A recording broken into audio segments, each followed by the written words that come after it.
बिस्मिल्लाहिर्रहमानिर्रहीम, अस्सलाम वालेकुम। आप सभी का इस्तकबाल है। आप देख रहे हैं प्रोग्राम स्पेशल रिपोर्ट। आपका मेज़बान मीर हिलाल हांजुरी हाजिर खिदमत। और स्पेशल रिपोर्ट में मुतअद्दिद खबरें आज आप तक पहुंचाने की कोशिश करेंगे और इन खबरों के हवाले से जो तफासिल है उनसे हम आपको आगाह कराएंगे ही। लेकिन सबसे पहले सबसे अहम सबसे बड़ी खबर कि मुहर्रमुल हराम के इन अयाम के दौरान जहां सरकार की जानिब से शिया आबादी वाले इलाकों के अंदर अवाम को और अज़ादारों के लिए बेहतर बुनियादी सहूलियात दस्तयाब रखने की बातें की जा रही हैं और इस हवाले से अगरचे कुछ एक दिनों से मीटिंगें भी मुनक़द हुई हैं, वहीं पर आज सिविल सेक्रेटेरिएट श्रीनगर के अंदर मुहर्रमुल हराम के सिलसिले में LG मनोज सिन्हा की सदारत में एक मीटिंग मुनक़द हुई है।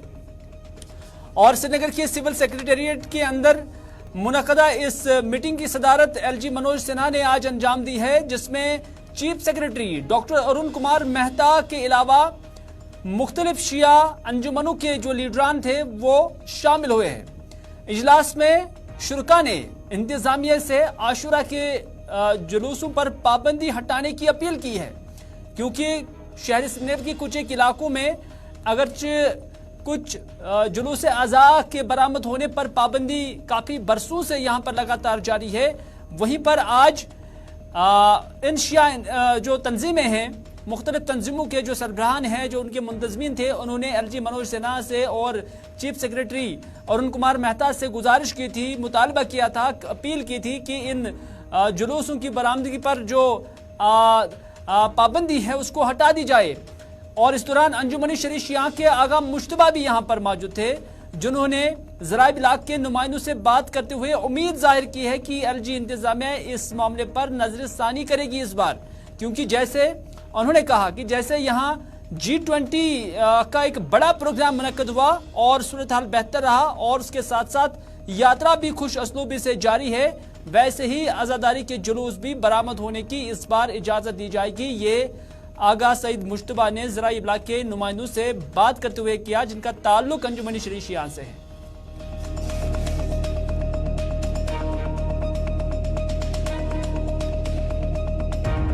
जो मेन मुहर्रम के हवाले से डिमांड रही है वो 8th और 10th मुहर्रम की जो पाबंदी है उसके हटाने के हवाले से है। और थर्ड भी डिस्कशन हुआ और LG साहब ने खुद पर्सनली ये विश्वास दिलाया कि एक हमारी तरफ से पॉजिटिव रिस्पांस रहेगा और जल्दी हम सिक्योरिटी एजेंसीज के साथ मिल बैठ के इसका हतमी फैसला लेंगे। हम होपफुल हैं कि इस साल LG जो एडमिनिस्ट्रेशन है वो रिवायत से हट के इस मसले के मुतालिक अपना। जम्मू कश्मीर पीपल्स कॉन्फ्रेंस के सूबाई सदर और शहर खार से इनका ताल्लुक है और खुर्शीद आलम इनका नाम है, साबिका MLC। आज उन्होंने लेफ्टिनेंट गवर्नर मनोज सिन्हा से एक अपील की है। उन्होंने कहा कि जहां प्राइम मिनिस्टर आवास योजना के तहत गांव देहात के अंदर लोगों को, खासतौर पर जो गरीब लोग हैं, उन्हें मकान बना के दिए जाते हैं, वैसे ही शहरी श्रीनगर के अंदर भी सूरत हाल दिगरगू है। मोहम्मद खुर्शीद आलम का कहना है कि शहर के अंदर एक ही मकान के अंदर 4-4, 5-5 कुंबे रह रहे हैं, लेकिन यहाँ पर प्राइम मिनिस्टर आवास योजना के एक्सेस नहीं है, यानी इस सहूलियत से शहर के लोग महरूम हैं क्योंकि यहाँ पर ये इम्प्लीमेंटेड नहीं है।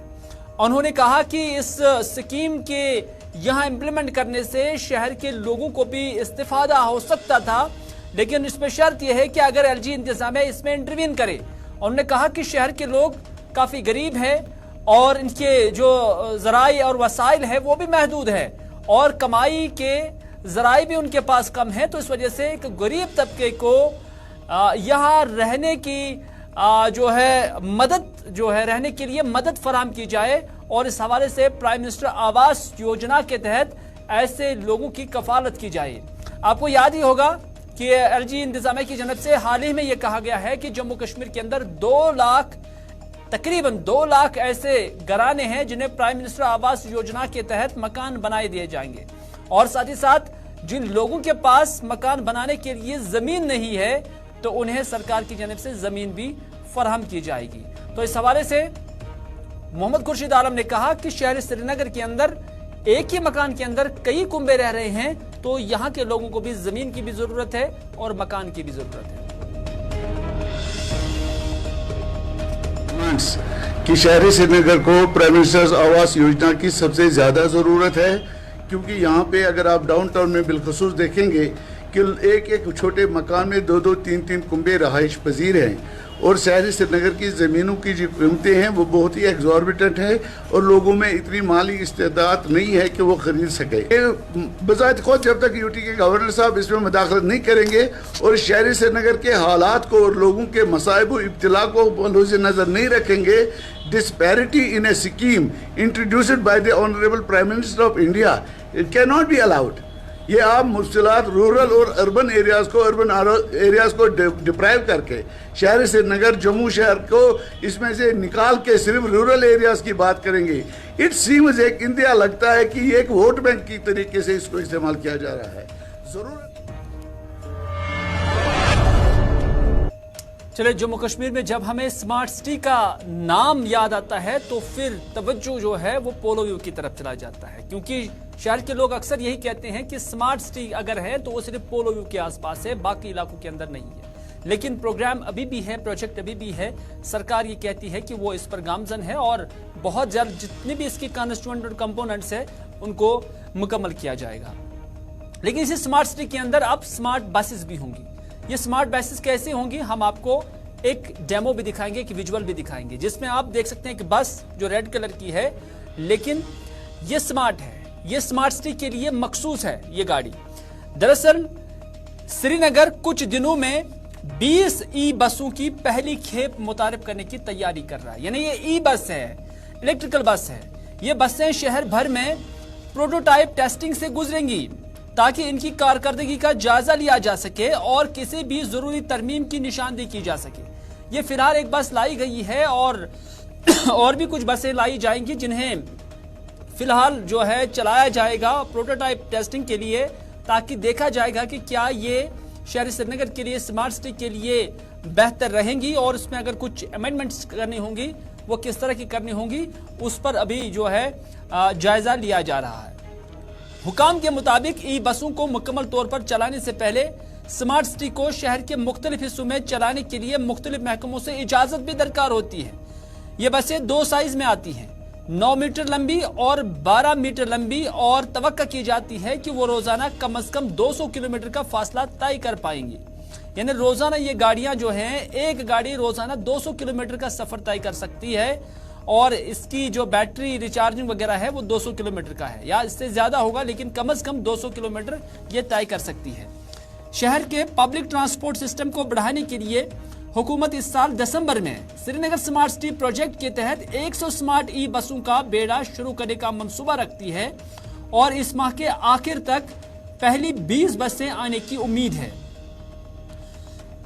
ये स्मार्ट बसें जदीद खुसूसियात से आरास्ता होंगी, जैसे real time tracking, on board wifi और मुसाफिरों की सहूलियत के लिए दीगर खिदमात।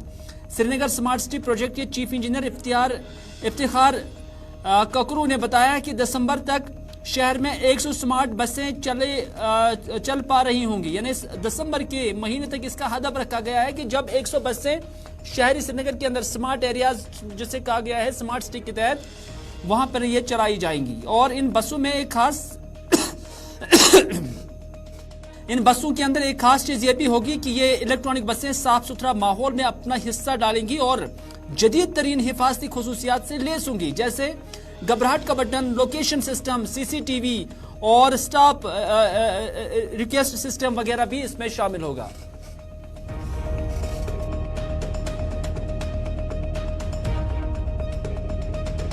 लाइन और 100 बसें जम्मू शहर के लाइन, ये इसको रन करेगा स्मार्ट सिटी, यहाँ भी और जम्मू भी स्मार्ट सिटी रन करेगा। ये buses state of art buses हैं। इसमें देखिए, इसमें काफी फीचर्स हैं। एक तो ये है कि इसमें ऑल वेदर बसेस हैं। ये इसमें समर के लिए एयर कंडीशन बसेस हैं, विंटर में ये हीटिंग सिस्टम्स पे लगा है। ये यूनिवर्सली एक्सेसिबल हैं। ये बच्चों के लिए, औरतों के लिए, बुजुर्गों के लिए, उनको बड़ी आसानी से बस पे चढ़ के और बस पे डिबोर्ड कर सकते हैं। इसमें CCTV कैमराज लगे हैं फॉर वीमेंस सेफ्टी और औरतों के लिए अलग सीट्स रिजर्व हैं।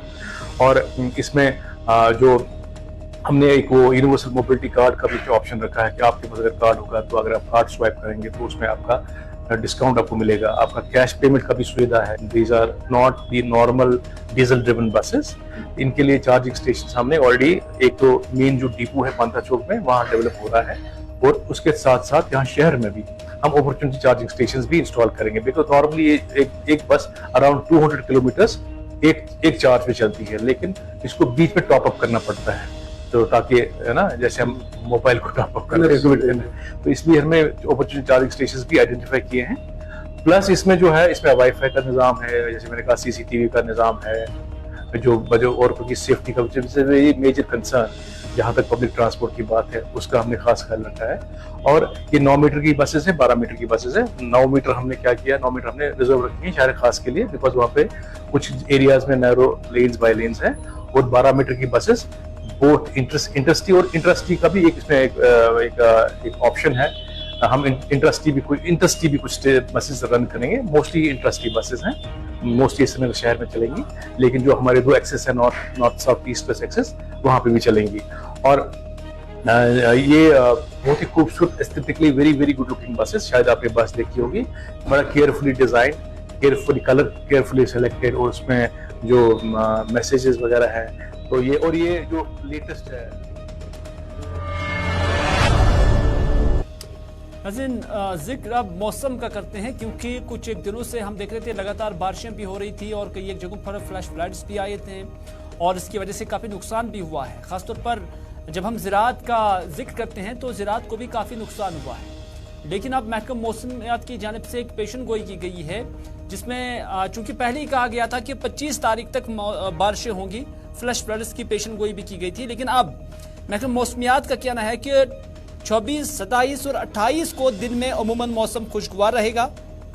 सुबह शाम हल्की बारिशों का इम्कान है, अलबत्ता जम्मू सूबे के अंदर दरमियाना से भारी बारिशों का इम्कान है। लेकिन फिर 28, 29, 30 और 31 जुलाई तक मौसम बेहतर और खुशगवार रहने का इम्कान जाहिर किया गया है। ताहम मुगल शाहरा और श्रीनगर जम्मू शाहरा से चलने वालों को एहतियात बरतने की जरूरत बताई गई है। तो कुल मिलाकर आइंदा 3 रोज जो है, कभी धूप और कभी बारिशें भी हो सकती है, लेकिन फिर 3 दिन के बाद अगले 3 रोज तक महकमा मौसमियात की पेशन गोई के मुताबिक मौसम खुशगवार रहने की बात कही गई है।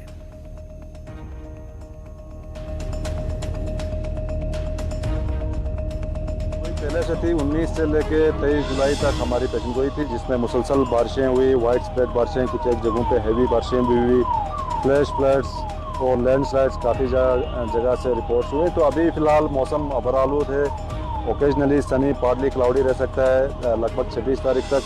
26, 27, 28 के आसपास दिन में अमूमन मौसम ठीक रहने के चांसेस हैं। सुबह शाम जो है एक्टिविटी फिर से बढ़ेगा, जिसमें हल्की से लेकर दरमियाना दर्जे की बारिशें यहाँ वैली के अंदर और जम्मू डिवीज़न में ओवरऑल मॉडरेट इंटेंसिटी की बारिशें रहेंगी, और कुछ एक जगहों पे हैवी स्पेल्स भी हो सकते हैं। उसके बाद मौसम अमूमन क्लाउडी रहने के चांसेस हैं दिन में, और 31 जुलाई तक 28 से लेकर 31 तक मौसम अमूमन ठीक रहने के चांसेस हैं। लेकिन सुबह शाम थंडर शावर एक्टिविटी कुछ एक जगहों पे उसको रूल आउट है। अभी मानसून जो है पीक पीरियड पे है, लोगों को थोड़ा सा एहतियात बरतना होगा, खासकर जो ट्रैवल करते हैं Srinagar Jammu national highway, Srinagar Leh national highway, Mughal road या बाकी जो शाहराएँ हैं हमारे पहाड़ी इलाकों के, तो लोगों को एहतियात बरतना होगा, क्योंकि land slide, shooting stones, mud slides और ऐसे में फ्लैश फ्लड्स के भी वाक़ात इन्हीं शाहराओं पे ज़्यादा देखने को मिलता है। तो लोगों को जब तक ज़रूरी ना समझे तब तक ऐसे अननेसेसरी ट्रैवल ना करें, और बिल्कुल highway status concern department.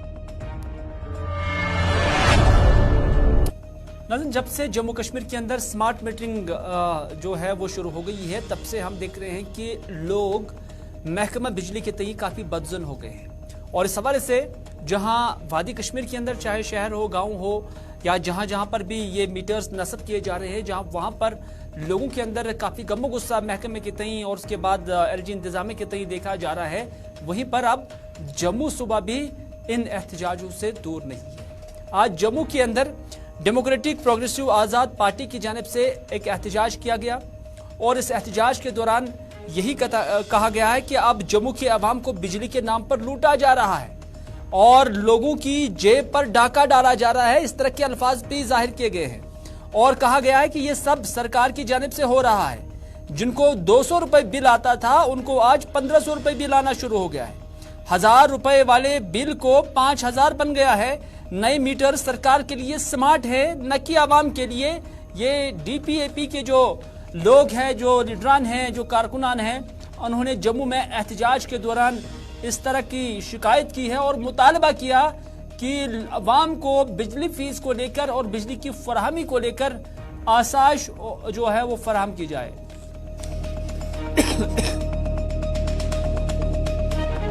Kashmir की जनता को बिजली के नाम पर लूटा जा रहा है, उनकी जेब पे डाका डाला जा रहा है और ये सब कुछ सरकार की तरफ से हो रहा है। आप देख रहे हैं आज जनता जो त्राहिमाम कर रही है। लोगों को जिनको 200 रुपया बिल आता था उनको आज 1000, 1500 बिल आ रहा है। जिनको 1000 बिल आता था उनको 5000 बिल आ रहा है। ऐसा क्या सिस्टम हो गया? बिजली में ऐसा क्या नया डल गया जो वो महंगी हो गई? आपने जो पहले डिजिटल मीटर थे वो बिल्कुल सही रीडिंग थी। जो नए मीटर लगाए गए, जो smart meters, these are not smart meters. ये सिर्फ सरकार के लिए स्मार्ट है, लोगों के लिए स्मार्ट नहीं है। ये अगली मीटर है, बदसूरत मीटर है। ये मीटर जो है रीडिंग बढ़ाकर बताते हैं और लोगों का जो बिजली 400 की फूकता है उसको 2000 का बिल आता है। सरकार इस पर कोई भी संज्ञान लेने के लिए राजी नहीं है और डेमोक्रेटिक प्रोग्रेसिव आजाद पार्टी सरकार के इस कदम का विरोध करती है। इसीलिए आज हम सब सड़कों। बिजली और स्मार्ट मीटर्स के तहत जम्मू के अवाम में काफी गमो गुस्सा पाया जा रहा है, लेकिन इधर खुमैनी चौक, बेमिना, बडगाम के अंदर भी आज लोगों ने एहतजाज किया और लोगों ने कहा कि यहाँ बारिशें हुई और उसके बाद जो पानी है या बारिश का पानी है या नदी नालों का पानी है वो गली कोचों के अंदर जमा हो गया है, क्योंकि यहाँ पर ड्रेनेज का कोई नामो निशान नहीं है। ये इस तरह लोगों ने यहाँ पर बात कही है। दरअसल ये हैदरिया कॉलोनी सेक्टर 10 खुमैनी चौक बेमना के लोगों ने एहतजाज किया और कहा कि यहाँ बुनियादी सहूलियात का फुकदान है। लोगों ने कहा कि इलाके में ड्रेनेज के पानी से गली कूचे भर आए हैं, जहां से चलना मुहाल हो गया है। एलजी इंतजामिया से अपील की गई है कि इस इलाके की तरफ तवज्जो दी जाए ताकि यहाँ के अवाम को आसाइश मिल सके।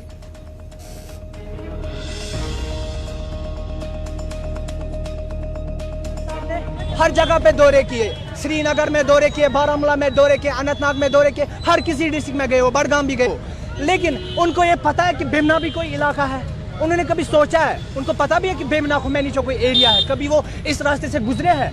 G20 मीटिंग हुई, वहां पे रास्ते सजाए, स्मार्ट सिटी, सब कुछ। ये तो सिटी के साथ आता है, ये तो श्रीनगर म्युनिसिपल कॉर्पोरेशन के साथ आता है। कभी इसका जायजा लिया उन्होंने? कभी गवर्नर साहब, मैं ये बताना चाहता हूँ कि कभी गवर्नर साहब को इस खुमैनी चौक बेमना के एरिया के बारे में पता है? उनको पता है कि ये इलाका कहीं पे बसता है? ये भी बताने की कोई ज़रूरत ही नहीं है। आप यहाँ देखिए, हमारा जुल्म देखिए। जब से हम यहाँ शिफ्ट हुए हमने कभी सड़क देखी ही नहीं है। अब वैसे तो हम चल रहे थे, लेकिन यहाँ देखिए ड्रेन का पानी हमारे घरों के अंदर। पहली बात, पूरे सेक्टर में इन्होंने ड्रेन लगाई, सिर्फ हमारा सेक्टर ये जो है हैदरिया कॉलोनी सेक्टर 10 हमारा इन्होंने छोड़ा। क्यों? क्योंकि हमारा जो मेन खुमैनी चौक स्टार्ट होता है वो यहाँ सेक्टर 10 से स्टार्ट होता है। इन्होंने डेलिबरेटली हमारा ये वाला जो सेक्टर है वो छोड़ दिया। पूरे खुमैनी चौक में आप यहाँ अंदर गाँव में देखिए, वहाँ भी ड्रेनें लगा ली। क्यों नहीं लगाई इनने हमारी ड्रेन को तो छोड़िए, बारिश का पानी होता है, बच्चों को हमें गोद में उठाकर, बड़े बड़े बच्चों को कांधे पे। चले, बेमिना के अंदर लोगों ने ड्रेनेज का सवाल उठाया, मुतालबा किया। वहीं पर कस्बा अवंतीपुरा के लोगों ने भी इसी तरह की जो शिकायत की है। उन्होंने कहा कि यहाँ पुरानी कौमी शाहरा पर ड्रेनेज ब्लॉक होने की वजह से आम लोगों को मुश्किलात का सामना करना पड़ रहा है। हालांकि ड्रेनेज का हालत आप खुद भी देख सकते हैं। और लोगों ने बताया कि जो ही बारिशें होती हैं तो राब्ता सड़क झील का नज़ारा पेश करती हैं और बारिश का पानी लोगों के घरों में दाखिल हो जाता है, दुकानों के अंदर दाखिल हो जाता है, जिसकी वजह से उन्हें शदीद मुश्किलात का सामना करना पड़ता है। लोगों ने हुकाम से ड्रेनेज की तजदीद व मरम्मत और सफाई करने की मांग की है। अभी पिछले साल हमने ये जो ड्रेनेज सिस्टम मेन रोड का बनाया, लेकिन बेसिकली इसमें एक प्रॉब्लम है, अभी आउटलेट इनमें नहीं है। जैसे जहलम अवंतीपुरा के साथ ही एक किनारे पर हैं। अभी इसमें आउटलेट 2-4 पुलिस स्टेशन से लेके ज़ियारत तक 2-4 आउटलेट, बड़े आउटलेट तकरीबन 6 बाई 7 फुट की ड्रेनेज का ज़रूरत है। जैसे ये पानी यहाँ पे जमा होता है, क्योंकि आपको पता है यहाँ पे वो सरवन पहाड़ नज़दीक है। अभी एम्स और यूनिवर्सिटी के बनने से ये सारा पानी सड़कों से टाउन में जमा होता है, जिससे तमाम दुकानदारों को भी मुश्किलात होते हैं। ओवरऑल हमारा जो लिंक रोड है ये पानी के अंदर आता है। अब और दूसरी बात, जो हमारी ड्रेनेज इस वक्त हमारे पास अवेलेबल है, उनको सफाई की ज़रूरत है। मैं आपकी वजह से म्यूनसिपल कमेटी को भी रिक्वेस्ट करता हूँ कि इनकी सफाई की जाए। दूसरी बात, अभी जहाँ तक पुलिस स्टेशन से लेकर मार्केट तक, एम्स रोड तक, इसमें 2-4 आउटलेट ज़रूर बनने चाहिए ताकि हमेशा के लिए प्रॉब्लम हल हो जाए।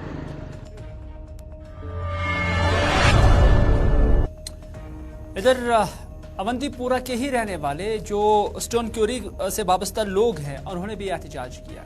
उन्होंने कहा कि उनकी जो क्यूरीज है वो फिलहाल बंद पड़ी है, क्योंकि डिप्टी कमिश्नर की जानब से ये हुक्म 3 माह पहले दिया गया है कि इन क्यूरीज को बंद किया जाए। हालांकि उनका कहना है कि वो रॉयल्टी भी देते आए हैं और जो कुछ भी इस हवाले से लवाजमात थे वो पूरे उन्होंने किए हैं। उन्होंने कहा कि डिप्टी कमिश्नर साहब ने ये कहकर ये बंद कराई है कि पहले एनवायरमेंटल क्लियरेंस लाई जाए। उन्होंने कहा कि अब हमारा मुतालबा है कि जब तक इसी यानी एनवायरमेंटल क्लियरेंस आ जाएगा तब तक हमें काम करने की इजाज़त दी जाए, क्योंकि इसमें एक प्रोसेस है, एक टाइम लगता है, लेकिन जब तक वो इसी उनको मिलती है तब तक उन्हें काम करने की इजाज़त दी जाए।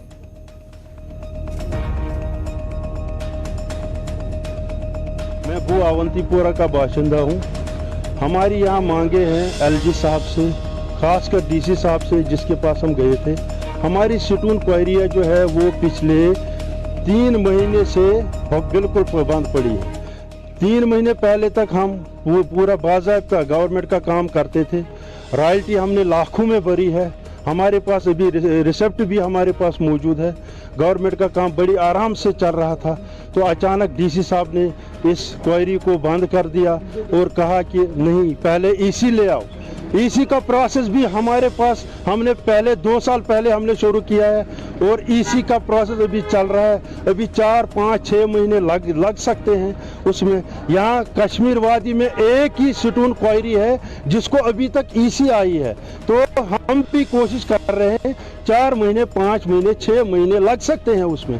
तो हम मोदबाना गुजारिश करते हैं एलजी साहब से, डीसी साहब से कि हमारी जो हमारा ये रोजगार है यहाँ पे क्वायरी का, पिछले 50 सालों से हमारे जद अजदाद करते आए हैं। तो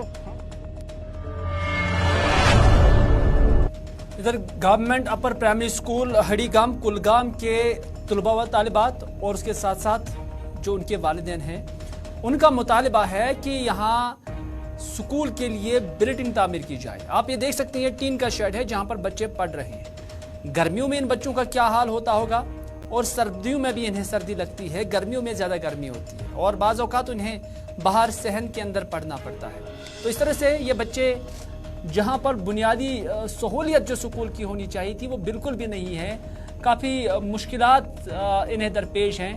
तो इस तरह से इनके ये बच्चे भी और ये वालिदैन भी यहाँ हुकाम से मुतालबा कर रहे हैं, अपील कर रहे हैं कि खुदारा उन्हें एक स्कूल फराहम किया जाए, एक स्कूल के लिए इमारत बनाई जाए ताकि उनके ये गरीब बच्चे जो है वहाँ पर तालीम हासिल कर सकें।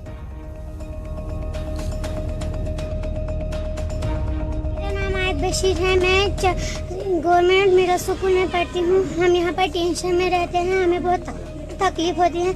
मैं चाहती हूँ कि यहाँ पर डीसी साहब आए, वो चेक करे कि हमें एक बिल्डिंग चाहिए। मैं गवर्नमेंट मिडिल स्कूल हड़ीगाम में पढ़ता हूँ। हमारी ये प्रॉब्लम है, हम 3 टीन शेडों में पढ़ते हैं। हम 1-2 क्लास एक ही टीन शेड में पढ़ते हैं। गर्मी होती है तब बहुत दिक्कत होती है, जब बारिश पड़ती है तब भी बहुत दिक्कत होती है। हम अपने डीसी साहब से यही गुजारिश करते हैं, वो यहाँ आकर एक बार चेक कर ले। हमारे भी कुछ ख्वाब है, हम भी डीसी साहब की तरफ IAS ऑफिसर। जनाब रोजान हड़ीगाम, मोन नाव सफदर अहमद मीर। असा प्रॉब्लम स्कूल बिल्डिंग की। मे आज 3 बच्चे पढ़ान जनाब, ये रूद लागान बच्चे मान योर यी क्या ये तिमन गसन वर्दी ती खराब, ये तिमन मान किताब ती गसन खराब। खास कर ये ओतर पे हो ज्यादा रूद तम दो पे आयम स्कूल। दोम कत ये गरम आसान जनाब मोहतरम, तम सात मुश्किल गसान टीन शेडन मज। अर्रख वसान यम हेकान यह बर्दाश्त गर्मी कर गने बहुत रोजान हेड गाम अस दिक्कत ये बचन टीन शड़न मज बच्चे पढ़ान मेहरबानी कर गवर्नमेंटस अपील अगर कह बिल्डिंग दीहन बच्चे गन आबाद असा वो जबरदस्त मुश्किल गन बच्चन हूँ पे रूत गर कर ताप तो दड़न टीन शड़स तल कह मेहरबानी कर अमुक गौर। तो नाज़रीन आज के स्पेशल रिपोर्ट में बस इतना ही। अपने मेज़बान मीर हिलाल हांजुरी को दीजिए इजाज़त इस वादे के साथ कि अगर ज़िंदगी रही तो आपसे फिर होगी मुलाकात। तब तक के लिए खुदा हाफिज़, फ़ी अमानिल्लाह।